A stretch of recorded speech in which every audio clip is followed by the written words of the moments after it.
नमस्कार,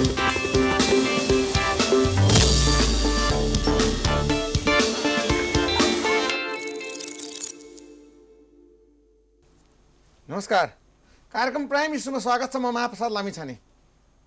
हामी सूचनाका कुरा गर्दैछौँ। सूचनाको हक के हो, किन लिनुपर्छ, त्यो हकको फाइदा कसरी लिन सकिन्छ, राज्य सूचनाको लागि कति उदार बन्नुपर्दछ, हाम्रो संविधानमा के व्यवस्था छ र नागरिकहरूले सूचनाको हक कसरी लिइरहेका छन्, कसरी फाइदा लिइरहेका छन् या सूचना पाइरहेका छन्, यिनी विषयमा कुराकानी गर्नको लागि नेपाल सरकारका पूर्व सचिव तथा राष्ट्रिय सूचना आयोगका प्रमुख आयुक्त कृष्णहरि बास्कोटा हुनुहुन्छ हाम्रो सामु। यिनी विषयमा जानकारी दिनको लागि यहाँलाई स्वागत छ। धन्यवाद छ। यहाँले राष्ट्रिय सूचना आयोगको प्रमुख आयुक्त जस्तो एउटा महत्त्वपूर्ण पदमा बसेर आफ्नो पदावधि पुरा गर्नुभएको छ र त्यस पछाडि पनि तपाईँ यो सूचनाको हकको लागि आफ्नो एडभोकेसी गर्नको लागि नागरिकलाई सचेत बनाउनको लागि लागिराख्नु भएको छ। त्यो आयोगमा बसेर 5 वर्ष पुरा प्रमुखको रूपमा काम गर्दाखेरि यहाँले कस्तो कस्तो किसिमको चाहिँ काम गर्नुभयो, मुख्य काम मैले यो काम गरेँ भन्ने विवरण यहाँ दिन सक्नुहुन्छ अहिले? मूलतः लोकसेवा आयोगमा हामी परीक्षा दिन्थ्यौँ, तर कति अङ्क प्राप्त भयो भन्ने कुराको जानकारी हुँदैन थियो। मेरो नेतृत्वमा जुन आदेश जारी गरियो लोकसेवा आयोगमा, शिक्षक सेवा आयोगमा, त्यसपछि चाहिँ यस्तो प्रतिस्पर्धात्मक परीक्षाको पनि अङ्क जान्न पाइने भयो। दोस्रो कुरो, नेपाल र चीनको बिचमा चिनिया हवाई जहाज खरिदको सम्झौता भयो। नेपाली जनतालाई जान्न मन लाग्यो त्यो चिनिया जहाजमा चढ्दा कतिको सुरक्षित पाइन्छ त, त्यसको चाहिँ सूचना माग गरियो र त्यसको चाहिँ नेपाल र चीन बिचमा भएको सम्झौताको प्रति नेपाल सरकारले दिन बाध्य भयो। यसै गरी नेपाल र भारतको बिचमा पञ्चेश्वर बहुउद्देश्य आयोजनामा दस्तखत भएको छ, त्यसको विधान बनेको छ। यसै गरी नेपाल सरकारको लगानी बोर्ड र जिएमआर भन्ने भारतको एउटा कम्पनी बिचमा अप्पर कर्णालीको विषयमा पिडिए सम्झौता भएको छ।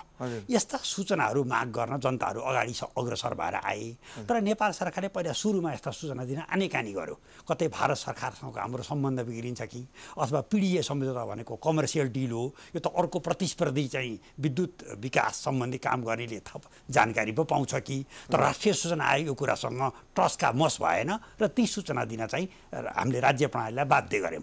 यसै गरी चाहिँ यो जुन आम विद्यार्थीहरूले परीक्षा दिन्छन्, त्यो परीक्षामा कति अङ्क प्राप्त भयो, आफ्नो उत्तर पुस्तिकामा कति अङ्क पाइएछ भन्ने कुराको जानकारी राष्ट्रिय सूचना आयोगकै निर्णयले अहिले आम करिब 90 लाख विद्यार्थीले त्यो उत्तर पुस्तिका हेर्ने अवसर पाएका छन्।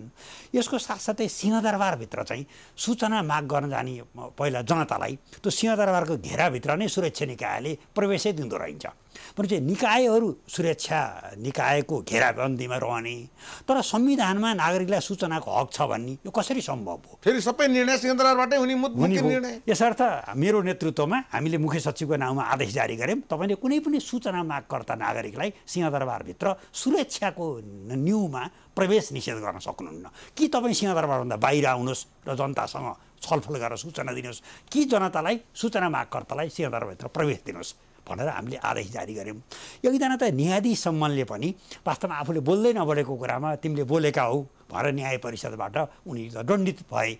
तर के बोलेका रहेछन्, कमसेकम लोकतन्त्रमा बोलेको कुरो न्यायाधीश जतिको व्यक्तिले त जान्न पाउनुपर्छ नि भनेर राष्ट्रिय सूचना आयोगले भनेपछि हामीले त्यो अडियो भिजुअल रेकर्डमा गायौँ। हेर्दाखेरि त न्यायाधीशलाई कारबाही हुनुपर्ने, उनले केही पनि बोलेका रहन्छ र उनी आरोप मात्रै रहेछ, उनी कारबाहीबाट मुक्त भए। यसरी राष्ट्रिय सूचना आयोगले आम जनतालाई लोकतन्त्रमा सूचनाको हक मार्फत लोकतन्त्रको अनुभूति दिलाउन मेरो नेतृत्वको राष्ट्रिय सूचना आयोग सफल भयो। सरले जुन कुराहरू भन्नुभयो ती उदाहरणहरू मुख्य उदाहरण भन्दाखेरि नै थाहा भयो कि राज्यका महत्त्वपूर्ण निकायमा बस्ने व्यक्ति पदाधिकारीहरूले समेत पनि यो आयोग अनुसार चाहिँ सूचना दिन बाध्य भए। मुख्य कुरा त्यो भयो। मूल कुरो यसो चाहिँ हामीले कसरी बुझ्नुपर्छ भनेदेखि संसदलाई हामी सार्वभौम सत्ता सम्पन्न भन्छौँ। सांसदज्यूहरूले पनि श्रीमान श्रीमती भए पनि एउटै घरमा बसे पनि दुईटैले घर भाडा लिएको, उहाँहरू चाहिँ त्यहाँ संसदमा हाजिर कहिले भएको कहिले नभएको, उहाँहरूले पिए को राख्नु भएको, आफ्नै मान्छे राख्नु भएको छ कि योग्यता पुगेको मान्छे राख्नु भएको छ कि, यो सूचना माग भयो। राष्ट्रिय सूचनाले त सूचना दिनु भन्ने आदेश जारी गरेपछि कैयौँ सांसदहरूले त नैतिकताको आधारमा लिइसकेको पैसा पनि फिर्ता गर्नुभयो। मलाई थाहै नभइकन मेरो खातामा पैसा आएछ, यो खातामा मेरो दोहोरो पैसा पर्यो, म फिर्ता गर्छु भन्नुभयो। यसर्थ स्वयं सांसद जसले नेपाल सरकारका काम कारबाहीको उच निचको प्रश्न उठाउनुहुन्छ उहाँहरूमाथि पनि जानकारी लिन पाउने हक, सूचनाको हकले चाहिँ नागरिकलाई दिएको छ। भनेपछि राष्ट्रिय सूचना आयोग यति प्रभावशाली संस्थाको रूपमा अहिले स्थापित छ, तर एउटा राज्यको भनौँ न अङ्गले त्यसरी सूचना मागिरहेको छ, एउटा अङ्ग सूचना दिन आनाकानी गरिरहेको अवस्था छ। के लोकतन्त्रमा अहिलेको नेपालको संविधानले सम्पूर्ण कुरा राज्यले गरेको निर्णय नागरिकले थाहा पाउनै पर्छ भन्ने छ कि यस्ता कुराहरू छन् जसको सूचना चाहिँ दिन जरुरी छैन, ती दिन नपर्ने चाहिँ के हुन्? पहिला महाप्रसादजी, हामीले कसरी बुझ्नुपर्छ भने सुरुमा 1766 मा स्विडेनबाट सूचनाको हक सम्बन्धी कानुन जारी भयो। किन त्यो कानुन जारी हुन बाध्य भयो भनेदेखि त्यो बेलामा स्विडेन चाहिँ फिनल्यान्डसँग युद्धमा थियो। युद्धमा सेनाले गरेको खर्चको जानकारी पाऊँ भनेर स्विडिस जनताले माग गरे, तर त्यहाँको राजाले सेना जस्तोले गरेको खर्चको पनि जानकारी दिन सकिन्छ र भनेपछि आम जनता सडकमा उत्रिए। राजाले घुँडा टेकेर सूचनाको हक सम्बन्धी कानुन ल्याउन बाध्य हुनु पर्यो। जनताको अगाडि कसैको केही लाग्दैन भन्ने कुरो स्विडेनबाट त्यतिखेर प्रमाणित भयो। पहिला सुरुमै स्विडेनबाट प्रमाणित भयो, पछि अमेरिकाले पनि 1966 मा सूचनाको हक सम्बन्धी कानुन ल्याउन किन बाध्य भयो भन्दा संसारमा लोकतान्त्रिक मुलुकमध्ये कतै अमेरिका त पहिलो नम्बरमा दोस्रो नम्बरमा पर्दैन कि। बेलायतको जस्तो लार्जर डेमोक्रेसी अथवा पार्लियामेन्ट अथवा भारतको जस्तो उच्च लोकतन्त्र संसारमै छैन भने जस्तो चर्चा परिचर्चा भइरहँदा अमेरिकाले पनि बाध्य भएर 1966 मा धेरै ढिलो रहेछ कानुन ल्याएको हैन। उसले करिब करिब एक प्रकारले स्विडेनमा आएको झन्डै 250 वर्षपछि मात्रै त्यो कानुन जारी भयो। भारत जस्तो त्यत्रो लोकतान्त्रिक मुलुकमा पनि सन् 2002 मा अन्ना हजारे र केजरीवालले दुईटा विषयमा, एक जान्नेका हकै राइट टु इन्फर्मेसन, दोस्रो लोकपाल विधेयक एन्टी करप्सन बिलको बारेमा सन् 2002 पछि आन्दोलन छेडेपछि बल्ल 2005 मा भारतमा यो कानुन आयो। र तपाईँलाई एउटा के जानकारी गरौँ भने 2015 मा श्रीलङ्कामा निर्वाचन भयो। त्यो बेलामा श्रीसेनाले राजापाक्षेलाई चुनाव हराउने अरूको कुनै पनि संयन्त्र नदेखेपछि यो राजापाक्षेले सूचनाको हक सम्बन्धी कानुन ल्याएनन्। म अहिले राष्ट्रपतिमा जितेँ भने 100 दिनभित्र मैले संसारमै एउटा चाहिँ असल सूचनाको हक सम्बन्धी कानुन ल्याउँछु भनेर घोषणापत्र जारी गर्नुभयो। त्यही अन्तर्गत चुनाव जित्नुभयो। र अहिले श्रीलङ्कामा कस्तो कानुन छ भने सूचना नदिने पदाधिकारीलाई 2 वर्षमा कारावासको सजाय हुने व्यवस्था छ।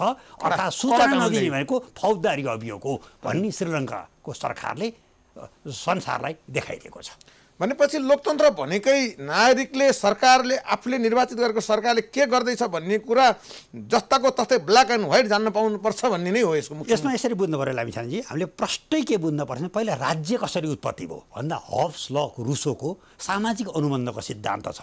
अर्थात् राजा भन्ने शासकलाई चाहिँ जनताले केही कर तिर्ने, त्यो कर बापतमा चाहिँ जनताले जे अराउँछन् त्यो अराएको काम गर्ने, त्यो सेवक हो। त्यही भएर त मुलुकको संविधानमा, हाम्रो नेपालको संविधानमा अहिले नेपाली जनतामा सार्वभौम सत्ता छ।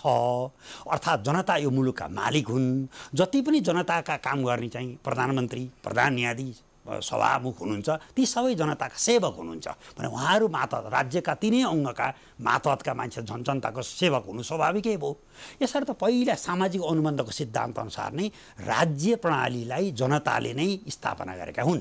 त्यसैलाई पछि अमेरिकाको राष्ट्रपतिले लोकतन्त्रको परिभाषा भनेर जनताको शासन जनताद्वारा जनताका लागि भनेर उहाँले परिभाषा गर्नु। सुन्न त्यति सिम्पल छ, त्यति महत्त्वपूर्ण छ। त्यसको त्यही नै गहनता त्यही भित्र छ। तपाईँ हामीले चाहिने ग्रिकको, प्राचीन ग्रिकको लोकतन्त्र हेऱ्यौँ भने त्यो बेलामा सबै नागरिकहरू, सिभिलियन भन्थ्यो, सबै सिटिजनहरू एक ठाउँमा भेला भएर रुखमुनि बसेर आफ्नो शासन आफै गर्थे। स्विजरल्यान्डमा अहिले पनि प्र्याक्टिस गरिरहेको हो। अहिले के छ भने अहिले जनताको जनसङ्ख्या बढ्यो, बढेको हुनाले त्यो साध्य भएन। त्यही भएर जनप्रतिनिधि मार्फत शासन गर्ने भयो। जनप्रतिनिधि भनेको त अहिलेको सम्मानीय प्रधानमन्त्री भनेर त जनप्रतिनिधि नै हो, जसलाई हामीले छनौट गरेर पठाएका हौँ। यसर्थ उहाँले हाम्रो पक्षमा काम गर्न उहाँले सक्नुहुन्छ। उहाँलाई हामीले चाहिँ जो राज्य प्रणालीसँग सूचना छ त्यो जनताको नासो रूपी सूचना राज्य प्रणालीसँग छ।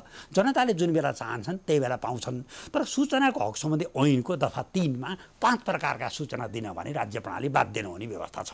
पहिलो कुरा भनेको चाहिँ मुलुककै सार्वभौम सत्तामै असर पर्ने, मुलुकको शान्ति सुरक्षामै असर पर्ने, दुई देशबीचको सम्बन्धमै असर पर्नेलाई पहिलो समूहमा राखिएको छ। दोस्रो, कुनै मुद्दाको अनुसन्धान तहकिकात हुँदैछ, अपराधी उम्किने भाग्ने मौका पाउने सूचना दिन बाध्य हुनु पर्दैन। तेस्रो भनेको मुलुकको आर्थिक हितमै गतिरोध आउने अथवा WTO अनुसार ट्रिप्स भन्छ बौद्धिक सम्पत्ति सम्बन्धी सूचना नै बाहिर जाने। चौथो भनेको चाहिँ जातीय सद्भाव नै भड्किने। र पाँचौँ भनेको चाहिँ हाम्रो चाहिँ संविधानको धारा 27 मा सूचनाको हक छ भने धारा 28 मा हाम्रो व्यक्तिगत स्वतन्त्रताको हक छ अथवा व्यक्तिका आफ्ना सूचना चाहिँ निजात्मक हुन्छन्। कुनै कानुनले बाहेक अतिक्रमण गर्न पाइँदैन भनेका निजात्मक प्रकारका 7 प्रकारका सूचना भने दिन बाध्य हुनु नपर्ने सूचनाको हक सम्बन्धी कानुनी व्यवस्था छ। अब एउटा यो शब्दले के भन्छ भने हुन त एउटा शब्दले सबै कुराहरू व्याख्या गर्न पनि साध्य हुँदैन। एउटा मान्छेले कुनै अपराध गर्यो, अफेन्स गर्यो, प्रमाणित त अदालतले पछि गर्छ, तर म चाहिँ पुलिस आउँदा नि नटेर्ने, न्यायाधीशको पत्र पठाउनु, न्यायालयबाट पत्र पनि नबुझ्ने, उसको घरमा जान पनि नदिने, कुकुर बाहिर राख्ने, गार्ड बाहिर राख्ने पनि त मान्छे छन् नि। यहीँ सहरमा ठुला नेताहरू छन् जसलाई पत्र पठाउँछ अदालतबाट बुझ्दैनन्। यो चाहिँ कस्तो हक हो त नि? यो पहिला सुरुमा हामीले के व्यक्तिगत अधिकार भने हुनाले मैले यो प्रश्न राखिरहेको। यहाँ के छ भनेदेखि हामीले संविधानको धारा 28 पढ्यौँ र अहिले वैयक्तिक गोपनीयताको हक सम्बन्धी ऐन नै जारी भइसकेको छ। हामीले प्रश्न के बुझ्नुपर्छ भने मान्छेहरू दुई प्रकारका हुन्छन्। एउटा राज्य प्रणाली सार्वजनिक पदमा बसेका मान्छे हुन्छन्, एउटा सर्वसाधारण हुन्छन्। सर्वसाधारण मान्छेको निमित्त चाहिँ संविधानको धारा 28 ले उसले व्यवस्था गरेको छ उसको सम्पत्तिको हक, उसले गरेको पत्राचार सम्बन्धी हक, उसले मानेको धर्म संस्कृति सम्बन्धी हक, उसले चाहिँ नि आफ्नो निजी धर्म के अवलम्बन गरेको छ त्यो विषयका हक, यसरी विभिन्न उसका मौलिक हकहरू। जीएस मिलले पनि के भन्नुभएको छ भने आम मान्छेमा यति धेरै असीमित अधिकार छ, प्रत्येक व्यक्तिले असीमित अधिकारको प्रयोग गर्न पाउँछन्, तर अर्काको अधिकारलाई हनन गर्ने गरी आफ्नो अधिकारको उपयोग गर्न पाइँदैन। यसर्थ अर्कालाई असर नपर्ने गरी कुनै व्यक्तिले आफ्नो निजात्मक काम गर्छ भने त्यो संविधानको धारा 28 ले उसलाई संरक्षण गर्छ। तर सार्वजनिक पदमा बसेको मान्छेले म चाहिँ एक प्रकारले मुलुकको चाहिँ मुख्य सचिव छु, म सचिव छु, मेरो सम्पत्ति विवरण कति छ भन्ने कुराको मैले जानकारी दिन्न भन्न पाइएन। म मुलुकको सचिव हुँ, मुख्य सचिव हुँ, मैले कुन मान्छेसँग चाहिँ पत्राचार गरेको छु, मैले वर्ल्ड ब्याङ्कलाई पत्राचार गरेको छु कि युएनलाई पत्राचार गरेको छु, त्यो निजी मामिला भएन, त्यो मामला त्यो राज्यका मामिला। त्यसैले प्रष्ट सार्वजनिक पदमा बसेका मान्छेले के बुझ्नु पर्यो भने त्यो व्यक्ति स्वतन्त्र रूपमा एउटा व्यक्ति, केही पनि सार्वजनिक पदमा नबसेको व्यक्ति छ या सार्वजनिक पदमा बसेको व्यक्ति छ, पहिला व्यक्तिले आफूलाई निर्क्युल गर्न पर्यो। सार्वजनिक पदमा बसेको व्यक्तिले यो सहुलियत राज्य प्रणालीबाट पाउन सक्दैन, उसका सूचना सार्वजनिक हुनुहुन्छ। भले त्यो पदसँग जोडिएका सुविधा बाहेक अरू वैयक्तिक खाने लाउने आफ्नो परिवारका कुराहरूमा ऊ स्वतन्त्र त हुने भयो। यसरी हामीले प्रश्न बुझौँ न। एकछिनलाई मानव सडक विभागको महानिर्देशक हुनुहुन्छ, उहाँलाई चाहिँ नि 1 खर्ब रुपियाँ वार्षिक बजेट दिएको छ, उहाँलाई चाहिँ महिनाको 60,000 तलब दिएको छ। 60,000 तलबबाट उहाँले कति चामल किन्नुहुन्छ, कति कोकाकोला खानुहुन्छ, कति चाहिँ उहाँले चाहिँ नुन किन्नुहुन्छ, कति भुटुन किन्नुहुन्छ, त्यो 60,000 पैसा उहाँको व्यक्तिगत बुझाउनु परेन। तर राज्य प्रणालीले उहाँलाई 1 खर्ब रुपियाँ दिएको छ, उहाँले पूर्व पश्चिम राजमार्गमा कति पिच हालेर कति खर्च गर्नुभयो, मध्य पहाडी लोकमार्गमा उहाँले कति खर्च गर्नुभयो, कसरी चाहिँ ठेक्कापट्टा लाउनुभयो, हुलाकी मार्गमा उहाँको अवस्था के छ, फास्ट ट्र्याकमा उहाँले सेनालाई कसरी काम लगाइरहनु भएको छ, यी सारा बालका 60बाट 61 कमाउनु हो भने त्यो 1000 कसरी कमाउनु हो भन्ने पनि चासोको विषय भयो। यो त यस्तो, त्यो त त्यसमा के छ भने राज्य प्रणालीको चाहिँ एउटा अकुत सम्पत्ति भन्ने चाहिँ एउटा चाहिँ पहिला महल थियो, अहिले त्यसमा केही अधिकारमा सङ्कुचनका कुरा अख्तियार दुरुपयोग अनुसन्धान आयोगले भनिरहेको छ। अहिले चाहिँ कानुनमा के व्यवस्था छ भने कुनै पनि सार्वजनिक पदमा बसेका पदाधिकारीले प्रत्येक वर्ष आफ्नो सम्पत्ति विवरण राज्य प्रणालीलाई दिनुपर्छ। तर त्यो सम्पत्ति विवरण चाहिँ नि अनुसन्धान गर्न पाउने अधिकारीले मात्रै खाम खोल्न पाउने भन्ने प्रणाली छ। हामीले चाहिँ जनआन्दोलन 1 भयो नि 2046 सालमा, त्यसपछि निर्वाचित भएको चाहिँ पहिलो गिरिजाप्रसाद कोइरालाको सरकार 48 सालमा उहाँले चाहिँ हामी जननिर्वाचित प्रतिनिधि हौँ, अब हामीले चाहिँ हामी मन्त्री प्रधानमन्त्रीले चाहिँ हाम्रो सम्पत्ति विवरण सार्वजनिक गर्नुपर्छ, सार्वजनिक गर्ने परम्परा सुरु भयो। यसै परम्परा मात्रै हो कि यहाँ रोकिहाल्ने कानुन छ कि परम्परा मात्रै हो? कसैले गर्दैन, कसैले ढिलो गर्छन्, कसैले त्यो मन लाग्दै छ कि त्यहाँ के छ? यसमा यसो छ लामिछानेजी, हामी प्रष्ट हुनुपर्छ। अहिले नेपालमा मौजुदा रहेको भ्रष्टाचार निवारण सम्बन्धी ऐन 2059 मा प्रष्ट भनिएको छ, यसरी चाहिँ प्रत्येक व्यक्तिले बुझाएको जुन सम्पत्ति विवरण छ त्यो गोप्य रहनेछ भनिएको छ। तर केही यस्ता ऐन छन्, नेपाल राष्ट्र बैङ्क ऐन हामीले पढ्यौँ भने त्यहाँ राष्ट्र बैङ्कमा गभर्नर र डेपुटी गभर्नर नियुक्ति भएको 1 महिनाभित्र आफ्नो सम्पत्ति विवरण सार्वजनिक गर्नुपर्छ भनिएको छ। जब राष्ट्र बैङ्क ऐनमा लेख्यो भनेदेखि त वास्तवमा आम 10 लाख जति अहिले कर्मचारीले, राष्ट्र सेवकहरूले, राजनैतिक नियुक्ति पाएका मानिसहरूले राज्य प्रणालीबाट तलब लिन्छन्, तिनका सम्पत्ति विवरण चाहिँ प्रत्येक वर्ष सार्वजनिक हुनुपर्ने एउटा नैतिक र अन्तर्राष्ट्रिय कानुनी व्यवस्था छ। अहिले नेपाल सरकारलाई ओपन गभर्मेन्ट पार्टनरसिप भन्छ, खुल्ला सरकार साझेदारीको सदस्य बन भनेको छ। त्यसका 4वटा क्राइटेरिया मध्ये एउटा चाहिँ क्राइटेरिया चाहिँ प्रष्ट छ, यो सार्वजनिक पदमा बसेका व्यक्तिहरूको सम्पत्ति विवरण सार्वजनिक गर्नुपर्छ।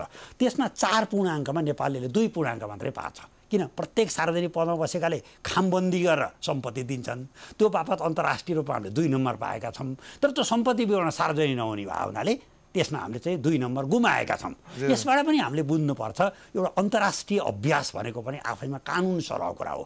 यस्ता सार्वजनिक पदमा बसेको मान्छेले म सार्वजनिक पदमा प्रवेश गर्दा यति किलोको थिएँ, सार्वजनिक पदबाट बाहिर निस्किँदा मेरो वेट यति किलो भएर निस्क्यो, मेरो सम्पत्ति यति थियो, म सार्वजनिक पदबाट निस्किँदा मेरो सम्पत्तिबाट यति भयो, मेरा चाहिँ यी यस्ता सेयर होल्डरदेखि लिएर सारा कुरा मेरा यस्तो अवस्थामा थिएँ, म बाहिर निस्किँदा यति भयो। त्यो सचित्र रूपमा बाहिर निस्किन पर्छ भन्ने त संसारभरिको स्वाभाविक मान्यता हो। यसमा कुनै छलफल गरिरहनु पर्ने, वाद विवाद गर्ने, त्यो त स्वतः भ्रष्टाचारभित्र लिप्त भएको मान्छेले नै वाद विवाद गर्ने हो।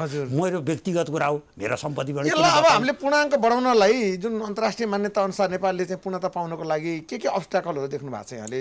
अलिकति त सङ्केत गर्नुभयो, त्यो खामबन्दी गरियो, राख्यो, बुझाइयो, उजुरी परेकाको खोल्ने, अरूको राखे थन्क्याउने भयो, त्यो केही अर्थ छैन, अलि वर्षपछि मान्छे रिटायर हुन्छ होइन भन्नाले पूर्णाङ्क पाउनको लागि के पूर्णाङ्कको निम्ति सबभन्दा ठुलो कुरो त हाम्रो सूचनाको हक सम्बन्धी ऐनमा एउटा के प्रष्ट व्यवस्था छैन भने 3 महिनामा प्रत्येक सार्वजनिक निकायले 20 बुँदामा स्वतः प्रकाशन गर्नुपर्छ। जनताले सूचना माग गर्न नआए नि प्रधानमन्त्री कार्यालयले के गर्यो? प्रधानमन्त्री कार्यालय आफै बोल्नु, जनता माग्न नआए पनि सर्वोच्च अदालतले 3 महिनामा के काम गर्यो त्यो कुरो स्वतः बताउनु, जनता माग्न नआए नि प्रतिनिधि सभाले 3 महिनामा के काम गर्यो त्यो स्वतः बाहिर सार्वजनिक गर्नु भन्ने व्यवस्था छ, गरेको छैन। तर हाम्रो कानुनमा के अपुरो छ भने त्यो नगरे बापतमा के हुन्छ भन्ने व्यवस्था छैन। मैले प्रमुख सूचना आयुक्तको नेतृत्व लिँदा मैले भनेको थिएँ यस्तो नगर्ने पदाधिकारीलाई कम्तीमा विभागीय दण्ड हुनुपर्छ, त्यस्ता निकायको बजेट रोक्का गरिनुपर्छ, त्यस्ता पदाधिकारीको पदोन्नति माथि रोक लगाउनुपर्छ। दोस्रो र महत्त्वपूर्ण कुरा प्रत्येक निकायले सूचना प्रवाह गर्न सूचना अधिकारी तोक्नुपर्छ भन्ने कानुन व्यवस्था छ। सूचना अधिकारी त अहिले धेरै ठाउँमा तोकिएका छन् होइन, भले प्रभावकारी कति छ भन्ने कुरा त अब हेर्नुपर्ने हुन्छ, कतिपय ठाउँमा सूचना दिएको पनि पाइन्छ। अब यहाँलाई म अर्को एउटा के राख्न चाहन्छु भने आज त्यो दिवस मनाइरहँदा 4औं राष्ट्रिय सूचना तथा सञ्चार प्रविधि दिवस चाहिँ छ।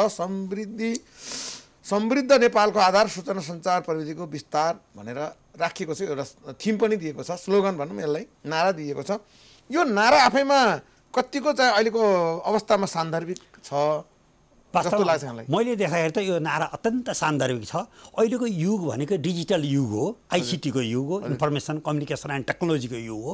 अहिले संसारभरिका मान्छेहरू चाहिँ इन्फर्मेसन पावर किन भन्छन् भने अहिले संसारमा शक्तिशाली मानिस जो हो त्यो मान्छे हो जो त पहिला माइक टाइसनले बक्सिन हान्थे, उनी बलिया हुने कि, अथवा चाहिँ रेस्लिङमा चाहिँ मान्छेलाई पछार्ने मान्छे बलियो हो कि जस्तो लाग्थ्यो, अथवा संसारका चाहिँ समृद्ध मुलुकको चाहिँ शासक पो, राष्ट्रपति, प्रधानमन्त्री पो बलियो हो कि होइन। वास्तवमा अहिले चाहिँ संसारमा सबभन्दा बलियो मान्छे भनेको जोसँग सबभन्दा बढी सूचना छ त्यो मान्छेलाई नै बलियो मानिन्छ। विद्वान पनि कहलिनी पनि सूचनाकै कारणले हो, वरिष्ठ ठुल्ठुला सञ्चारकर्मी कहलिनी पनि सूचनाकै माध्यमबाट होइन त। ठुल्ठुला राजनेता हुनुको निमित्त एकदम ठुलो अभिव्यक्ति आफ्ना भाषण कलाहरू देखाउनुको निमित्त पनि सूचनामा आधारित भाषण नै महत्त्वपूर्ण हुने कुरा हो। यसर्थ सूचना नै आम नागरिकले प्राप्त गरेपछि राज्य प्रणाली त स्वतः आफ्नो काबुमा लिन सक्छन् अनि आफ्ना जनप्रतिनिधिलाई चाहिँ आफूले भनेअनुसारको, उनले मेनिफेस्टोमा घोषणापत्रमा भनेअनुसारको काम गरे कि गरेनन् भनेर पारख गर्न सक्ने अवस्था हुन्छ। यसर्थ अहिले हामीले के गर्नुपर्छ, नेपाल सङ्घीयतामा गएको हुनाले हाम्रो सङ्घीय सरकारले त 64 सालमा नै सूचनाको हक सम्बन्धी कानुन जारी गरिसकेका थियो, तर संसारभरिको अहिले मैले हेर्दा भारतमा 29वटा प्रदेश छन्। अहिले जम्मू र कश्मीर बाहेक 27वटा प्रदेशमा चाहिँ प्रादेशिक सूचना आयोग र त्यसका कानुन छन्। अमेरिकामा 50वटा स्टेट छन्, क्यानाडामा 10वटा स्टेट छन्, सबैमा सूचनाको हक सम्बन्धी प्रादेशिक आयोग छन्। नेपालमा 7वटा प्रदेश छन्। अहिलेसम्म 7वटा प्रदेशका मुख्यमन्त्रीहरूले, त्यहाँको संसदले अहिले पनि सूचनाको हक सम्बन्धी कानुन ल्याउने कुनै पहल गर्नु भएन। मैले आफ्नो कार्यकालमा सबै मुख्यमन्त्रीहरूलाई झकझक्याएको थिएँ यतिसम्म कि अहिले 753वटा पालिकाहरू ती पनि त स्थानीय सरकार हुन्, उनलाई पनि संविधानको अनुसूची 8ले प्रशस्त अधिकार दिएको छ। घर घरमै सिंहदरबार पुग्यो भन्ने हामी अभिव्यक्ति बजेट खर्च गर्छन् राज्य कोषको। अहिले चाहिँ कुनै पनि पालिकाको कम्तीमा 50 करोडभन्दा घटी चाहिँ बजेट भएको सामान्य गाउँपालिका पनि छैन। नगरपालिकाको त 1 अर्ब रुपियाँ त सजिलै बजेट छ होइन। यत्रो रकम खर्च गर्ने पालिकाहरूले पनि कम्तीमा त्यही न्यायिक समितिको प्रमुख, उपप्रमुख, उपमेयर अथवा उपाध्यक्षको नेतृत्वमा पालिकाभित्र रहेका एकजना स्वतन्त्र सञ्चारकर्मी, एकजना सूचनाको अभियन्ता, एकजना नागरिक समाजको अगुवा भएको एउटा सानो टिम बनाएर पालिकाबाट चाहिँ नियमित रूपमा सूचना कसरी प्रवाह गर्ने होला त भनेर आरटिआई अम्बुड्सम्यान प्रत्येक पालिकामा पनि हुन जरुरी छ। तर भएको छैन। त्यो सूचनाको हक भनेको त लोकतन्त्रको प्राणवायु हो। यो त सूचनाको हक लोकतन्त्रबाट झिकिदियो भनेदेखि त त्यो त वास्तवमा लोकतन्त्र त मृतप्राय हुन्छ। लोकतन्त्र त मुखले भन्न, संविधानमा लेख्न, कानुनमा व्याख्या गर्न त लोकतन्त्र सकिएला। तर आम जनताले अनुभूत गर्नको निमित्त त सूचना प्राप्तिबाट मात्रै आम जनताले लोकतन्त्रको अनुभूति गर्छन्। यसर्थ पनि संसारभरि नै लोकतन्त्रमा सूचनाको हकलाई यसको प्राणवायुको रूपमा लिइन्छ। यो प्रविधि दिवस, राष्ट्रिय सूचना तथा सञ्चार प्रविधि दिवसको अवसरमा प्रधानमन्त्रीले जुन सम्बोधन गर्नुभयो र त्यहाँ उहाँले के भन्नुभयो भने अबका कार्यालयहरू पेपरलेस र फेसलेस हुने छन् र त्यतातिर लाग्नु भन्ने निर्देशन पनि दिनुभयो उहाँले। यो पेपरलेस र फेसलेस, बिना कागज र मान्छेको अनुहार नहेरिकन सेवा दिने भन्नेको यसको अर्थ के बुझ्नुभयो? यसमा यस्तो हो, वास्तवमा प्रधानमन्त्रीले चाहिँ नागरिक एप्सको पनि उहाँले चाहिँ उद्घाटन गरिरहनु भएको छ। मूल कुरोको चुरो के भने अहिले चाहिँ नि हामीले चाहिँ डिजिटल युगमा गइसकेपछि अब हामीले सबै भर्चुअल कामहरू गर्न सक्छौँ। फ्लेक्सी टाइम हुन्छ, 24 घन्टा जुन बेला पनि हामीले, जस्तो एकछिनलाई मानौँ जस्तो यो हाम्रो प्राइम टेलिभिजन हामीले जनताले 24 घन्टा हामीले जुन बेला पनि हेर्न सक्छौँ। यसै गरी अहिले हामीले इमेल चलायौँ भने 24 घन्टा हामीले राति मध्यरात 12 बजे पनि इमेल पठायौँ भने इमेल त गइ नै रहेको हुन्छ, रेडियोहरू बजि नै रहेका हुन्छन्। यो स्वचालित प्रवृत्तिमा जाने हो। जसरी भन्सार नाकामा कुनै पनि कन्साइनमेन्ट आयो, मालवस्तु आयो भने उसले पहिले नै आशीकुडा प्रणालीमा ब्रोकर मोडलमा चाहिँ घोषणा गरिदिन्छ, मैले यो सामान ल्याएको छु, होइन त। उसो सो घोषणा गर्ने हो। त्यो सो घोषणामा चाहिँ राज्य प्रणालीले चाहिँ स्क्यान मेसिन हुन्छ, मेसिनले ट्रकलाई हेर्छ, हेर्दाखेरि भनेअनुसारकै सामान छ, त्यही परिणाममा छ भने उसले सामान छोडिदिन्छ, उसले केही गर्नै पर्दैन। उसले तिर्नुपर्ने पैसा नगदमा तिर्नु पर्दैन, उसले मास्टर कार्ड, भिसा कार्डबाट, डेबिट कार्डबाट उसले आनन्दले ब्याङ्कबाट चाहिँ पैसा तिर्दिन्छ। अहिले जति पनि ई सेवाहरू सुरु भएका छन्, क्युआर कोडबाट चाहिँ जुन हामीले तरकारी समेत किन्न सक्ने अवस्थामा छौँ। यसरी जस्तो नागरिकता लिन पर्यो भने मेरो चाहिँ छोरो जुन बेला 16 वर्षको 18 वर्षको पुग्छ, राज्य प्रणालीको नागरिकता ऐन बमोजिम छोरो योग्य हुन्छ, मेरो बुवा आमाको चाहिँ हाम्रो नागरिकता सबमिसन गरेपछि त सम्बन्धित कार्यालयबाट स्वतः नागरिकता बनेर मेरो छोराको नागरिकता मेरो टेबलमा आइपुग्छ। अहिले संयुक्त राष्ट्र सङ्घ लगाएर फोटो खिच्नेदेखि लिएर सबै काम त्यही मेसिनबाटै हुनुपर्छ, मेसिनबाटै हुन्छ। अहिले कैयौँ चाहिँ संयुक्त राष्ट्र सङ्घ लगायतका कर्मचारीहरूले जुन तालिम लिनुहुन्छ उहाँले तालिम केही गर्नै पर्दैन, ट्युटरै चाहिँदैन। त्यहाँ त अनलाइन कोर्स हुन्छ, त्यो पढ्नुहुन्छ, त्यसकै आधारमा परीक्षा हुन्छ, परीक्षा दिएपछि पास हुनुभयो भने उहाँलाई कङ्ग्रेचुलेसन सहितको चाहिँ प्रमाणपत्र चाहिँ आफ्नै कम्प्युटरमा आइपुग्छ। यसरी त अहिलेको दुनियाँ भनेको चाहिँ मान्छेलाई भेट्न लाइन लाएर दिनभरि उभिनु पर्ने अवस्था चाहिँ अन्त्य होस् भन्ने चाहना हो। अहिले चाहिँ जस्तो युरोपमा तपाईँ हामी चाहिँ मोटर लिएर काहीँ हिँड्न आँट्यौँ भनेदेखि हामीले चाहिँ कुन कुन बाटोमा ट्राफिक जाम छ, कुन बाटो खाली छ स्वतः थाहा पाउँछ। हामी बाटोमा हिँड्दा हिँड्दै हामीलाई चाहिँ शौचालय जान मन लाग्यो भने कुन बाटोमा कतापट्टि सार्वजनिक शौचालय छ हामीलाई स्वतः जानकारी हुन्छ। हामी बाटोमा हिँड्दा हिँड्दै हामीलाई भोग लाग्यो, रेस्टुरेन्ट कहाँ छ, कहाँ लगेर मोटर पार्किङ गर्न सकिन्छ, सबै जानकारी हुन्छ। हामीलाई बाटोमा हिँड्दा हिँड्दै ज्वरो आयो, औषधि किन्न पर्ने भयो, औषधि पसल चाहिँ कुन लोकेसनमा छ सबै चाहिने मोटरमा रहेको जुन म्याप छ त्यो म्यापले नै सबै हामीलाई डिजिटल नेभिगेटर सबै नेभिगेटरले हामीलाई सबै। अथवा त्यहीँ बसी बसी खाना अर्डर गर्न मन लाग्यो भने त्यहीँबाट खाना अर्डर गरेर आफू पुग्दाखेरि कुर्न परेन, ठ्याक्कै खाना आइपुग्छ। अब यसरी हामीले भनौँ कुनै पनि मन्त्रालयले मानौँ एकछिनमा भनौँ गृह मन्त्रालयले यस्तो कोभिडको बेलामा चाहिँ कसरी आम जनताको आवत जावतलाई सुविस्ता गर्ने भन्ने निर्देशिका बनायो। त्यो निर्देशिका चाहिँ स्वतः उसले चाहिँ कम्प्युटरबाट चाहिँ सबै सभासदहरूलाई पठाइदिन सक्छ। सभासदहरूले आफूलाई लागेको विचारहरू त्यसैबाट प्रकट गर्न सक्नुहुन्छ। अहिले यतिसम्म कि चाहिँ जस्तो साउथ कोरियामा तपाईँ जानुभयो भने साउथ कोरियाको राजधानी सियोल हो। सियोलमा भएको सुप्रिम कोर्टमा जुन अदालतमा बहस पैरवी भइरहन्छ, तपाईँ बुसानमा हुनुहुन्छ भने तपाईँले आफ्नो चाहिँ कम्प्युटरमा अथवा आफ्नो चाहिँ मोबाइल एप्समा त्यो डाउनलोड गरेर हेर्न पाउनुहुन्छ कुन इजलासमा चाहिँ आफ्नो विषयको मुद्दा चलिरहेछ, त्यसमा कुन वकिलले अहिले बहस गरिरहेछन्, कुन वकिलले के भने, रुलिङ के भयो, न्यायाधीशले सुनिरहनु भएको छ कि, न्यायाधीशले आँखा चिम्लिरहनु भएको छ कि, त्यहाँ सिङ्गल इजलास छ कि, डबल 2 जना न्यायाधीश भएको छ कि, अथवा चाहिँ फुल बेन्च 3 जनाभन्दा बढी न्यायाधीशहरू हुनुहुन्छ कि, त्यो कक्षमा कति मान्छे भिड छन्, यी सारा कुरा हेर्न पाइने प्रबन्ध छ। यसर्थ जुन सिसी क्यामेरा भन्छौँ नि हामी, अहिले आम नागरिकको भइरहेको गतिविधि पनि त सिसी क्यामेराले सबै क्याप्चर गरिरहेछ। अहिले बाटो बाटोमा सिसी क्यामेरा राखिया छ। हामी सिङ्गापुरमा पुलिसै छैन तर पनि ट्राफिक नियम चाहिँ सबैले मान्छ। किन मान्छौँ भन्दा त्यहाँ सबै सिसी क्यामेराले कभरेज गरिरहेछ, कन्ट्रोल गरिरहेछ। गल्ती गर्ने बित्तिकै तुरुन्तै फाइन भइहाल्छ, दण्ड भइहाल्छ। यसर्थ अहिलेको जमाना भनेको प्रधानमन्त्रीले भन्नुभयो जस्तै अब हामीले चाहिँ जति पनि काम गर्छौँ सबै भर्चुअल डिजिटलबाट गर्ने हो। हामीलाई अब बैठकहरू गर्न पर्दा पनि हामी भेला हुनु पर्दैन। हामीले पहिले सुरुमै कन्फरेन्स गर्ने, अहिले पनि त जुम प्रविधि छ, सुरु भइसकेको छ। यसर्थ मान्छेको चाहिँ आवत जावतको चाहिँ अब ठुलो हामीले आवत गरिरहनु पर्ने हिँडिरहनु पर्ने अवस्था छैन। यस्तो सूचनाको हक भनेको यति महत्त्वपूर्ण चिज हो। वास्तवमा सूचना चाहिँ नि सबै डिजिटल माध्यमद्वारा हातमा भएको मोबाइल र घर घरमा भएको चाहिँ ल्यापटप कम्प्युटरको माध्यमद्वारा सूचना जनताले पाउँछ। यसबाट एउटा त मान्छेलाई हिँडिरहनु पर्ने अनेकका खर्च तकलिफ भएन भने अर्कोतिर टाइम पनि बच्यो, समय बचेपछि अरू काम गर्न पाइयो। हो, समृद्धिको आधार यो भयो। हामी भन्छौँ टाइम इज मनी भन्छौँ। वास्तवमा मान्छे अहिले चाहिँ हाम्रो नेपालमा किन यस्तो सम्भावना भयो भने काम गर्न सकिएन भन्दा मान्छेलाई स्किमको बारेमा जानकारी नै पाएन। जस्तो नेपालमा 3000 मिटरभन्दा माथि चाहिँ मौरी पालन गरेर त्यसको मह सङ्कलन गरेर बिक्री गर्न सक्यो भने युरोपमा मेडिसिन सरह बिक्री हुन्छ। मानव हामीसँग पाँचौँले जटामसी अथवा अनेक किसिमका जडीबुटीहरू छन् जसलाई चाहिँ थोरै प्रोसेसिङ मात्रै गर्न सक्यो यार्सा गुम्बा लगायतलाई भने हामीले करोडौँ रुपियाँमा बिक्री गर्न सक्छौँ। नेपालमा खानीहरू छन्, फलाम खानी भन्छौँ, हामी तामा खानी भन्छौँ, सुन खानी छ भन्छौँ, पेट्रोल खानी छ भन्छौँ, यतिसम्म कि युरेनियम छ भन्छौँ। खोइ त त्यसलाई हामीले उत्खनन गर्न सकेनौँ किन यसको सूचनाको अभावमा यो काम गर्न सकिएन। न डिमान्ड सप्लाईको हामी बुझेका छौँ, बजार बुझेका छौँ, न के होइन कसरी थाहा हुन्छ र। यसरी त प्रत्येक व्यक्तिले चाहिँ जस्तो कैयौँ अहिले हाम्रो नेपालमा करिब 27 लाख मान्छे बेरोजगार छन्, तर कैयौँ ठाउँमा चाहिँ मान्छेले रोजगारी दिने ठाउँमा चाहिँ पद रिक्त मान्छे नपाएर बसिरहेका छन्। किन त्यसको विषयमा हामीले चाहिँ रोजगार सूचना केन्द्रहरू स्थापना गर्ने भन्यौँ, हामीले सूचनै दिन सकेनौँ होइन त। कहिलेकाहीँ हामी भन्छौँ नि विवाह गर्न लायक युवा छ, विवाह गर्न लायक कन्या छिन्, दुईटाको बिचको म्याचिङ गराइदिन सकिया छैन। यस्तो सूचना भनेको यस्तो महत्त्वपूर्ण चिज छ कि त्यसले जे कुरोलाई पनि वास्तवमा सूचनाको कारणले नै सबै काम हामीले यस कारणले अहिलेको युगलाई सूचना र प्रविधि युग भनेको यही हो कुरो हो। यसर्थ अहिले हामीले के गर्न पर्यो भनेदेखि हामी जाने मूल कुरो राज्य प्रणाली चाहिँ आम जनतालाई सेवा दिँदा जनतालाई खुसी बनाउने चारवटा तरिका छ। एउटा तरिका भनेको जनतासँगै सोध्ने, जनताले जसरी काम गर भन्छन् त्यसै गरी गर्ने। दोस्रो भनेको आफूले गरेको कामको व्यापक एडमिनिस्ट्रेटिभ मार्केटिङ भन्छ, आफूले गरेको कामको व्यापक रूपमा प्रचार प्रसार गर्ने। तेस्रो भनेको चाहिँ नि आफूले जे काम गरिन्छ त्यो चाहिँ एउटा विधिसम्मत ढङ्गले एसओपी भन्छ स्ट्यान्डर्ड अपरेसन जारी गरेर, क्युसी भन्छ क्वालिटी सर्कल खडा गरेर, टिक्युएम भन्छ टोटल क्वालिटी म्यानेजमेन्टमा काम गर्ने र आइएसओ 9000 प्राप्त हुने गरी गुणस्तरीय काम गर्ने र अन्त्यमा चाहिँ युज अफ न्यू टेक्नोलोजी भन्छ। जतिभन्दा बढी चाहिँ आधुनिक उपकरणहरू प्रयोग गर्न सक्यो।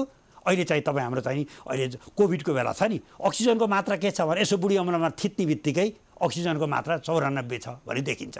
अहिले चाहिँ डिजिटल यसो चाहिँ ट्याक्क तपाईँलाई चाहिँ यसो चाहिँ हामी चाहिँ ज्वरोको गन भन्छौँ, ट्याक्क लाउने बित्तिकै निधारमा लाउने बित्तिकै ज्वरो चाहिँ 97 छ भन्ने कुराको जानकारी हुन्छ। तपाईँ हामीलाई ठ्याक्क सिटी स्क्यान भनौँ यसो सट्टा एउटा मेसिनभित्र हाल्ने बित्तिकै होल बडी चाहिँ हाम्रो मेसिनले चाहिँ चेकअप गरिदिन्छ।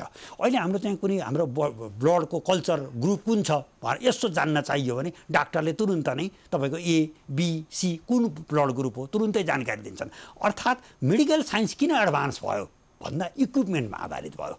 यसै गरी प्रशासन यन्त्र किन झुर भयो, किन परम्परावादी भयो भन्दा यो इक्विपमेन्टमा बेस भएन। यो चाहिँ म्यानुअल कलमले लेख्ने भानुभक्तको पालाको भोलिको झोला भिराउने फाइलमै राख्ने, हामीले कोरा उसले के अरे कोरा कपडामा फाइलहरूलाई बाँधेर राख्ने गर्नाले नै बिग्रिया हो। सबै कम्प्युटर सिस्टमभित्र चाहिँ डिजिटल फाइल भएपछि त यी फाइल प्रणाली भएपछि त आम नेपालीको चाहिँ जुन हामीले राष्ट्रिय एउटा चाहिँ कोड नम्बर दिने भनेको छौँ नि, प्रत्येक नेपालीलाई चाहिँ एउटा कोड नम्बर दिएपछि महाप्रसाद लामिछानेको चाहिँ कोड नम्बर चाहिँ 13वटा अङ्क 000059885 कृष्णहरि मास्टर यति नम्बर भनेपछि हामी बिरामी भए पनि त्यही कोड नम्बरभित्र हुन्छ।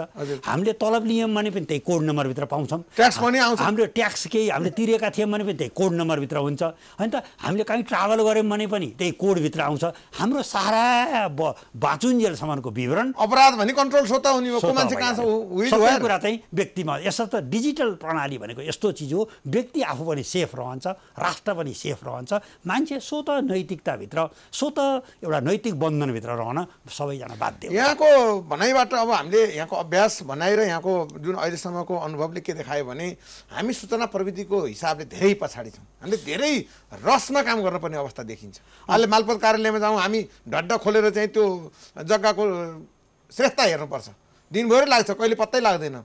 नागरिकताका त्यस्तै छन्, पुराना कागजहरू खोज्न जाँदा केही भेटिनन्। यो अवस्थामा अब ड्रास्टिक चेन्ज ल्याउन के गर्नुपर्छ? अब अहिले चाहिँ नि ओजिडी भन्छ ओपन गभर्मेन्ट डेटा भन्ने चाहिँ अहिले ओइसिडीले सुरु गरेको छ। त्यस प्रविधिभित्र हामी जानै पर्छ। यसर्थ पहिला अहिले केही न केही नेपालमा सुरु भएको छ। जस्तो प्रधानमन्त्री कार्यालयमा लीलामणि पौडेल मुख्य सचिव र म सचिव हुँदा नि हामीले चाहिँ एक प्रकारले जुनसुकै चिठी आयो नि स्क्यान गर्ने र पेपरलेस प्रधानमन्त्री कार्यालय बनाउने भएर अगाडि बढ्यौँ। मन्त्री परिषदको बैठकहरूमा प्रधानमन्त्री मन्त्रीहरूको अगाडि ल्यापटप राखिएको छ। मुख्य सचिवले क्लिक गर्दै एजेन्डा नम्बर 1 एजेन्डा नम्बर 2 बिस्तारै उहाँले त्यसलाई चाहिँ क्लिक गर्दै अगाडि बढ्न सक्नुहुन्छ। अहिले प्रहरीले दिने जति पनि चाहिँ नो अब्जेक्सन लेटर छ ती सबै चाहिँ अहिले डिजिटलको माध्यमद्वारा व्यक्तिले पाउन थालेका छन्। अहिले मालपोतमा पनि हामीले बिस्तारै जुन लाल पूर्जा छ त्यो लाल पूर्जा चाहिँ अहिले हामीले कम्प्युटरबाटै प्रिन्ट गर्न थालेका छौँ। नागरिकता त्यो चाहिँ अहिले चाहिँ जिल्ला प्रशासन कार्यालयमा कम्प्युटरबाटै प्रिन्ट हुन्छ। अहिले हाम्रो जुन चाहिँ यो निर्वाचन आयोगबाट जति पनि मतदाताको नामावली लिएको छ फोटोसहितको सबै डिजिटल प्रणालीमा छ ताकि अर्कोले चाहिँ भोटिङ गर्न नपाउने प्रणाली चाहिँ त्यहाँ हामीले विकास गरेका छौँ। अहिले हामीले केही अस्पतालमा गयौँ भने जस्तो पाटन अस्पतालमा जानु भने पहिला त्यो मिसन हस्पिटल हो, त्यहाँ पनि एउटा डिजिटल नम्बर प्रत्येक बिरामीलाई दिने पद्धतिको विकास भएको छ।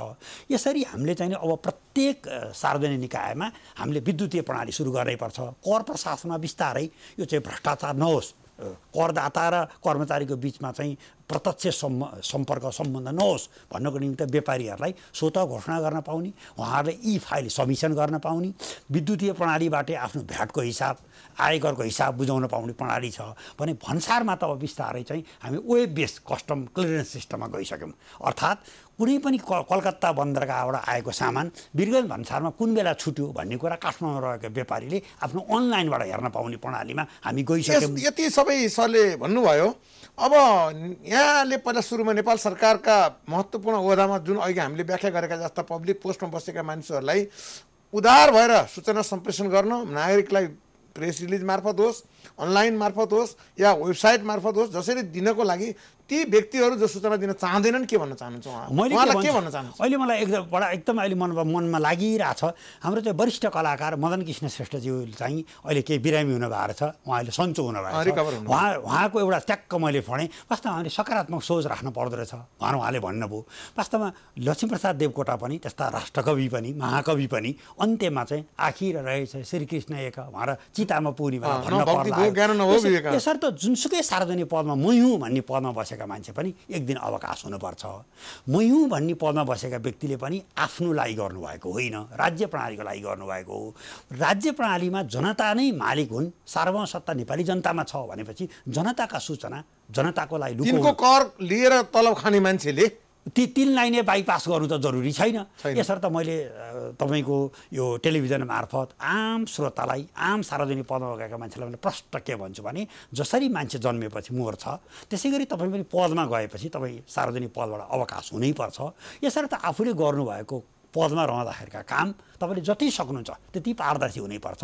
प्रत्येक मन्त्री र प्रधानमन्त्रीले पद बहाली गर्दा मेरा कार्यकालमा भएका सम्पूर्ण काम कारबाही आम जनताको सूचनाको हक अन्तर्गत खुल्ला र पारदर्शी। सूचना दिँदाखेरि सानो भइँदैन होइन, सूचना दिँदा मैले बुझेको त अझ ठुलो भइन्छ। मैले बुझेअनुसार महाप्रसाद लामिछाने मार्फत मैले प्रष्ट के पार्न चाहन्छु भने नेपालमा कुनै सार्वजनिक पदधारी खास गरी केही सचिवहरू नाम कमाएका छन् नि, केही महानिर्देशकहरूले तिनले वास्तवमा कामको बेलामा आफ्ना कुरा प्रष्ट भनेर पूर्णचन्द्र भट्टराई उहाँ चाहिँ वैदेशिक रोजगार विभागको डिजी हुँदा नाम कमाउनु हो, आफ्ना कुरा सबै कुरा खुलस्त राख्नुहुन्थ्यो।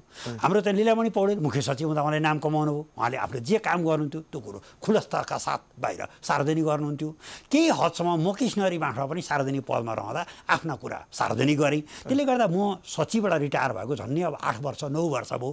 तैपनि म एक प्रकारले त्यही किसिमले आफ्नो समाजमा आफूले जानेका कुराहरू बताइरहेको छु, लेखिरहेको छु, बोलिरहेको छु अथवा म जीवन्त भइरहेको छु होइन त। मैसँग अवकाश हुनुभएको कैयौँ सचिव साथीहरू एक प्रकारले कहाँ हुनुहुन्छ, उहाँहरूको होयर आउट अब जानकारी छैन। यसरी त हामीले प्रष्ट के बुझ्नुपर्छ भने हाम्रो जीवन्तता केमा आधारित छ भन्दा सार्वजनिक पदमा हामीले काम गर्दाखेरि जनताको पक्षमा काम गर्ने हो, राष्ट्रको हितमा काम गर्ने हो, त्यो कुरो बताउने हो। यदि बताइएन भने त कि आफ्नो निजी स्वार्थमा काम गरिएको रहेछ, कि कानुनभन्दा विपरीत काम गरिएको रहेछ, कि भ्रष्टाचारजन्य गतिविधि गरिएको रहेछ, कि आफ्नो राजनैतिक संलग्नता आफ्नो स्वार्थवश राखिएको रहेछ। नेपालमा पहिलादेखि नै अब एक प्रकारको हुकुमी शासन पनि यहाँ धेरै प्र्याक्टिस भयो। त्यो सूचना लुकाउँदाखेरिमा गोप्य राख्दामा नै मान्छे ठुलो हुन्छ भन्ने किसिमको भावना सबै कुरो जनतालाई भनेपछि त सबै छरपष्ट हुन्छ भन्ने किसिमको मेन्टालिटी नै दोषी जस्तो लाग्यो यो अहिलेसम्मको अनुभवले यहाँ होइन। लामिछानेजी तपाईँले कस्तो मनकै कुरा जिब्रोकै कुरा थुतेर लिनु भएको जस्तो भयो। वास्तवमा राणा शासन गएको नेपालमा धेरै भएको छैन, 7 सालमा गएको होइन। त्यो हिसाबले कति वर्ष भयो, करिब 70 वर्ष 71 वर्ष। राणा कालमा यदि कुनै राणा शासनको कुरो कसैले फुत्कायो कर्मचारीले भने त्यसको जिब्रो थुतिन्थ्यो भन्ने एउटा किंवदन्ती थियो। पञ्चायत कालमा पञ्च सम्बन्धी कुरा कुनै फुत्का आयो भने त्यसलाई अत भनिन्थ्यो, अराष्ट्रिय तत्त्व भनिन्थ्यो। त्यसमा कता कता पञ्चायत कालको राणाकालको ह्याङओभर अझै पनि बाँकी भएको हो कि जस्तो लाग्छ। अर्कोतिर मलाई कहिलेकाहीँ चिन्ता के लाग्छ भने यत्रो लोकतान्त्रिक, अहिले हामी सङ्घीय लोकतान्त्रिक गणतन्त्र बहुदलीय लोकतन्त्रमा पुग्दा पनि कतै सार्वजनिक पदमा पुगेका मान्छेले म राणाजी जस्तो भएँ, म पञ्च जस्तो एकल दलको पो भएँ भने जस्तो कतै भ्रमभित्र त छैन जस्तो लाग्छ। यो भ्रमबाट बाहिर निस्किनै पर्छ। मुलुकमा लोकतन्त्र छ, लोकतन्त्रका मालिक भनेका जनता हुन्, जनता जतिको सर्वशक्तिमान अरू कोही पनि छैनन्। यसर्थ राज्य प्रणालीमा बसेर जे काम गरिन्छ र त्यो सूचना बन्छ, त्यो सूचना आम जनतालाई बाँड्नु त्यो सार्वजनिक पदमा बस्नेको प्राइम मुख्य कर्तव्य त्यही नै हो। भनेपछि जुन नेपाल सरकारले पनि नभनौँ, यो नेपालले संविधान बनाउँदा राष्ट्रिय सूचना आयोगको जुन परिकल्पना गर्यो यो धेरै महत्त्वपूर्ण काम गर्यो भन्ने तपाईँलाई लाग्यो? हो, संविधान जरुरी थियो। होइन, संविधानको धारा 27मा प्रत्येक लेखेकै छ, प्रष्ट लेखेको छ, प्रत्येक नेपाली नागरिकलाई आफ्नो वा सार्वजनिक सरकारको जुनसुकै विषयको सूचना माग्ने र पाउने हक हुनेछ। लामिछानेजीले के बुझ्दिनु पर्यो भने यो कहाँबाट यो संविधानमा लेख्यो त भन्दा 1948मा मानवाधिकार विश्वव्यापी मानवाधिकार घोषणापत्र जारी भयो। त्यसको आर्टिकल 19मा लेखिएको छ, all individual have to seek the information, to receive the information, to impart the information. सूचना माग्ने, पाउने र प्रवाह गर्ने हक संसारका 7.5 अरब मानिसलाई छ। त्यसको चाहिँ त्यो प्रोटोकलमा विश्वव्यापी मानवाधिकार घोषणापत्र नेपालले नि दस्तखत गरेका छ। त्यसैले त्यो चिज दस्तावेज नेपालको कानुन सर लागू हुन्छ। यस्तो नेपालमा सूचनाको हक सम्बन्धी ऐन 64 जारी नभएको भए पनि आम नेपाली जनतालाई सूचना माग्ने, पाउने र प्रवाह गर्ने हक छ। 1948बाट दोस्रो विश्वयुद्ध पछि नै लागू भइसक्यो। हो, यो चाहिँ नि 1945मा दोस्रो विश्वयुद्ध सम्पन्न भइसकेपछि जुन सान फ्रान्सिस्कोमा एउटा चाहिँ कन्फरेन्स भयो, सम्झौता भयो, त्यसपछि संयुक्त राष्ट्रसङ्घको जन्म भयो। संयुक्त राष्ट्रसङ्घमा चाहिँ 1948मा मानवाधिकार घोषणापत्र जारी भएको हो। त्यो धेरै महत्त्वपूर्ण थियो। यसर्थ हामीले के बुझ्नुपर्छ भने यो विश्वव्यापी रूपमा नै वास्तवमा लोकतन्त्र भन्ने बित्तिकै लोकतन्त्रमा जनताको सुप्रिमेसी रहन्छ। What government is doing people must know, they must be informed भन्ने प्रष्ट त्यसमा कुनै हामीले केही पनि लोकतन्त्रकै मान्यताभित्रकै विषय, नयाँ कुरो केही पनि होइन नि त। तर हाम्रोमा त आयोग त धेरै ढिलो गठन भयो। होइन, यसमा यसरी भयो। वास्तवमा त्यो त नबुझेर सार्वजनिक पदमा बसेका मान्छेले काम गरिरहने भए, आफ्ना कुरा नबताउने भए भन्दा यी पदमा बसेका मान्छे त यी त भ्रष्टाचारी रहेछन्, यी त वास्तवमा कानुन मिचेर काम गर्दा रहेछन्, यी दलीय संलग्नतामा काम गर्दा रहेछन् भन्ने भाव गइरह्यो। जबकि आफूले गरेको काम सार्वजनिक रूपमा बताउँदै गइयो भनेदेखि त मान्छेले त्यो काम बुझ्दै जाने भए। जस्तो कुलमान घिसिङले कुनै बेला चाहिँ नेपालमा विद्युतमा चाहिँ त्यत्रो 18 घण्टाको लोड सेडिङ कसरी तोडियो उहाँले बताउँदै जानुभयो, कुलमान घिसिङ हुनुभयो। अहिले पनि सुशील गेवाली भन्ने चाहिँ राष्ट्रिय पुनर्निर्माण प्राधिकरणमा सिओ हुनुहुन्छ, उहाँले कसरी पुनर्निर्माणमा काम गर्दै जानुभयो, कसरी रानी पोखरी बनाउनु भयो, कसरी धरहरा बनाउनु भयो, सबै कुरा बताउँदै जानुभयो। उहाँको उचाइ बढ्दै गएको छ। यसर्थ सार्वजनिक पदमा बसेका मान्छेले प्रष्ट अरूको दृष्टान्तबाट के बुझ्नुपर्छ भने आफूले गर्दै गएको काम जति बताउँदै गइन्छ त्यति नै आफू लोकप्रिय हुँदै गइन्छ। वास्तवमा यो राजनीतिलाई त झन् लागु हुन्छ। राजनीति भनेको त अहिले जनताबाट जति भोट पाइयो त्यसपछि फिडब्याक पनि आउँछ। यति कुरा त मैले भने हुन्छ, त्यसपछि मान्छेले खोज्छन् पनि, चासो पनि राख्छन् र त्यसपछि फर्दर आउँछ नि त। गल्ती गर्न आँटिएको रहेछ या गरिएको रहेछ भने पनि करेक्सन गर्ने टाइम पनि भयो। हो, त्यसलाई अझ मैले तपाईँलाई अझ राम्रोसँग भन्छु। तपाईँले कस्तो राम्रो प्रश्न ल्याइदिनु भयो यहाँनिर। मुख्य कुरो पहिला चाहिँ डेमोक्रेसी भनिन्थ्यो, अहिले चाहिँ पार्टिसिपेटरी डेमोक्रेसी भनिन्छ। अर्थात् पहिला चाहिँ लोकतन्त्र मात्रै भनिन्थ्यो, अहिले सहभागितामूलक लोकतन्त्र भनिन्छ। उदाहरणको निम्ति एउटा उदाहरण मिल्छ कि मिल्दैन? जस्तो नेपाल अहिले चाहिँ नि धर्मनिरपेक्ष मुलुक भनेर संविधान लेखिया छ। मानिलिउँ एक दिन चाहिँ संसदमा चाहिँ बहस चल्यो अरे, नेपाललाई चाहिँ हिन्दू राष्ट्र घोषणा गर्ने कि धर्मनिरपेक्षमा यथावत चढ्ने, ल मतदान गर्न पर्यो भने कुनै पनि सभासदले स्वतन्त्र रूपमा मतदान गर्न पाइँदैन। ती सभासद पहिला जनतामा हुनुपर्छ। ल जनताहरू तपाईँले मलाई मतदान गरेर प्रतिनिधि सभामा पठाउनु भएको थियो, अहिले प्रतिनिधि सभामा यस्तो महत्त्वपूर्ण विषयमा मत दिनुपर्ने भयो, तपाईँहरूको विचार के होला? होइन त? वास्तवमा एउटा चाहिँ हाम्रो यो निर्वाचन क्षेत्रमा मलाई चाहिँ 5 करोड रुपियाँको चाहिँ नि पैसा आइलाग्यो, मैले के बनाऊँ? यहाँ पुल बनाऊँ कि सडक बनाऊँ कि पार्टी पौवा बनाऊँ कि? तपाईँहरू जनतालाई सोध्न आए। पार्टिसिपेटिभ हुने थियो। त्यसमा अहिले जति पनि मेयरहरू, जति पनि गाउँपालिकाको अध्यक्षहरू, जति पनि मुख्यमन्त्रीहरू, जति पनि प्रधानमन्त्री मन्त्रीहरू छनौट हुन भएको छ नि, उहाँ त जनताका प्रतिनिधि हो। उहाँले जे जान्न भएको छ त्यो गर्ने होइन। जनताले के खोजेका छन्, जनता के चाहन्छन् त्यो कुरा बुझेर सञ्चालन गर्ने शासनलाई मात्रै लोकतन्त्र भनिन्छ। पहिला सुरुमा चाहिँ जनतालाई चाहिँ आवरणमा तपाईँहरूको लोकतन्त्र हो, तपाईँहरूको म प्रतिनिधि हुन्छु, मैले यो काम गर्छु भनेर घोषणापत्र देखाएर निर्वाचित हुने, पाएपछि हात लाए चट भने जस्तो 5 वर्ष चाहिँ आफू देखै नपर्ने, 5 वर्षपछि जनताले हराएछन् भने त्यही बेला देखा जाए भन्न पाउने हैसियत, त्यस्तो हक, त्यस्तो अधिकार कुनै पनि जनप्रतिनिधिलाई छैन। कर्मचारीलाई पनि त्यही हो। लोकसेवा आयोगमा उसले चाहिँ सबै राम्रो लेखेको छ नि, सुशासन मुलुकमा कसरी कायम हुन्छ, भ्रष्टाचार नियन्त्रण गरियो भने सुशासन कायम हुन्छ, जनताको काम कसरी छिटो हुन्छ, फर्स्ट कम फर्स्ट सर्भ गरेर छिटो हुन्छ, यी सबै कुरा लेखेर नै पास भयो हो। लोकसेवा आयोगमा चाहिँ असल कुरो लेखेर पास हुने, तर आफू सार्वजनिक पदमा बसेपछि सचिव भएपछि, सहसचिव भएपछि, महानिर्देशक भएपछि, सेक्सन अफिसर भएपछि, उपसचिव भएपछि लोकसेवा आयोगलाई लेखेको कागजमा लेखेको अन्तर्वार्तामा दिएको भन्दा फरक ढङ्गले काम गर्दा आफूलाई नैतिक रूपमा मैले आफूलाई बेइमानी गरिरहेको छु भन्ने कुरा कर्मचारी तन्त्रले सोच्नु पर्दैन। यस्तै कर्मचारी तन्त्र र राजनीतिज्ञहरूले यसरी लोकतन्त्रमा आफूलाई प्रखर रूपमा सोच्नुपर्छ कि वास्तवमा मलाई आम जनताले हेरिरहेका छन्, म सिसाको घरभित्र छु, मैले गरेका काम कारबाही सबै चाहिँ पारदर्शी हुन्छन्, मैले गरेका काम कारबाही स्वचालित हुन्छन् होइन त, मैले जे गर्छु त्यो जनताको निमित्त गर्छु, त्यो जनताले थाहा पाइरहन्छन् र कुनै बेला त्रुटि भएछ भने अहिले तपाईँले भने जस्तो जनताले समयमै सजग गराउँछन्, आफ्नो त्रुटि सच्याएर फेरि जनताको पक्षमा काम गर्दै गएपछि म सदाकाल राजनीतिज्ञ भएँ, सधैँ निर्वाचन जितिरहन्छु, म कर्मचारी भए एउटा निश्चित समयमा अवकाश भए पनि आम जनताले मलाई सम्झिरहन्छन् भन्ने भावना सार्वजनिक पदमा भएका मान्छेसँग अहिले यहाँले अहिले सुरुमा यो जुन सूचनाको हक सम्बन्धी अभियान चाहिँ स्विडेनबाट धेरै अगाडि 300 वर्ष करिब 300 वर्षको हाराहारीमा उठेको भन्ने कुरा जनाउनु भयो। त्यस पछाडि अमेरिका हुँदै अहिले श्रीलङ्का पछिल्लो उदाहरण पनि दिनुभयो। अहिले संसारमा मोडेल मान्न पर्दा जुन सूचनाको हक दिनेमा चाहिँ अहिले कुन राष्ट्र धेरै सबभन्दा अगाडि लाग्छ यहाँलाई? एउटा चाहिँ नि क्यानाडामा एउटा संस्था छ, सेन्टर फर डेमोक्रेसी भन्ने एउटा चाहिँ संस्था छ। त्यो संस्थाले चाहिँ अहिले विभिन्न 61 वटा सूचकाङ्कको आधारमा संसारमा 131 वटा मुलुकमा जारी भएको सूचनाको हक सम्बन्धी कानुनलाई एउटा वरियता क्रममा राखेको छ। त्यो वरियता क्रममा चाहिँ अब खोइ कसरी पर्न गयो, मैले टोबी मेन्डल भन्ने चाहिँ एउटा इन्टरनेसनल रिनाउन्ड लयर हुनुहुन्छ, उहाँको नेतृत्वमा यो काम भइरहेछ। अहिले चाहिँ अफगानिस्तानको चाहिँ कानुन सबभन्दा राम्रो भन्ने पर्यो, त्यसमा मैले केही उहाँसँग प्रतिवाद पनि गरेँ।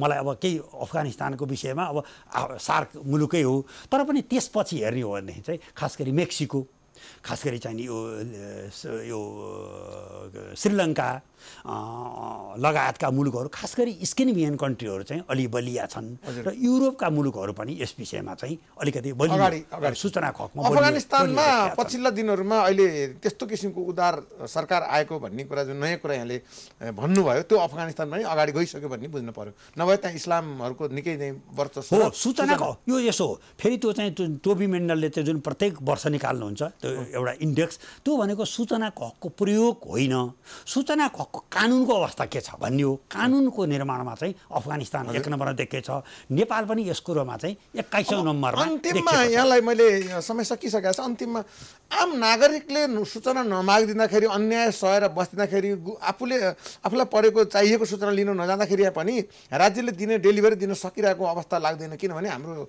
नेपालको जुन आम नागरिकको अवस्था छ नि त्यसले पनि धेरै समस्या पारेको जस्तो लाग्छ।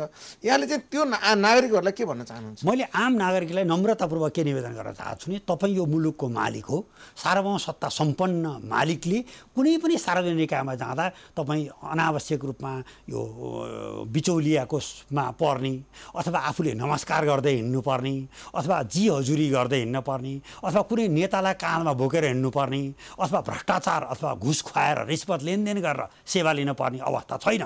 तपाईँले डटेर यो मुलुकको म नागरिक हुँ, मैले तिरेको करबाट यो सरकारी कार्यहरू सञ्चालन भएका छन्, यसर्थ सेवा पाउनु मेरो अधिकार हो, दया मायाले मैले अधिकार पाउने यो सेवा राइटको प्रयोग अधिकारको प्रयोग लिन सक्नु पर्यो। अहिले चाहिँ मिडिया कर्मीहरूले पनि हो, म राइट बेस अप्रोचमा छु, म चाहिँ अधिकार सम्मत नागरिक भएको हुनाले यो सेवा मैले किन पाउन सकिनँ भनेर तुरुन्तै प्रश्न सोध्ने। यसको निमित्त नागरिकले चाहिँ आवश्यक पऱ्यो तुरुन्तै 1 लाइनको सूचना पाऊँ।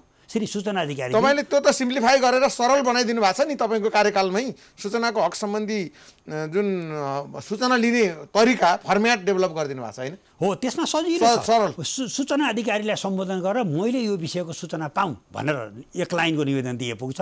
त्यसमा हुला टिकट राख्नु पर्दैन, कुनै दस्तुर लिनु पर्दैन, त्यो निवेदन तत्कालै दर्ता गर्नुपर्छ र कानुनमा लेखिएको छ सूचना माग गरेपछि नागरिकले तत्कालै नागरिकलाई सूचना दिनुपर्छ।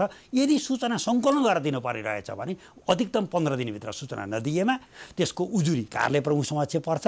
कार्यालय प्रमुखले पनि 7 दिनभित्र सूचना नदिए राष्ट्रिय सूचना आयोगमा उजुरी पर्छ र राष्ट्रिय सूचना आयोगले 25,000 रुपियाँ रुपियाँसम्म दण्ड गर्न सक्छ, ढिलो सूचना दिए दिनको 200 रुपियाँ दण्ड गर्छ र विभागीय सजाय हुने कर्मचारी रहेछ भने विभागीय सजायको लागि लेखी पठाउँछ।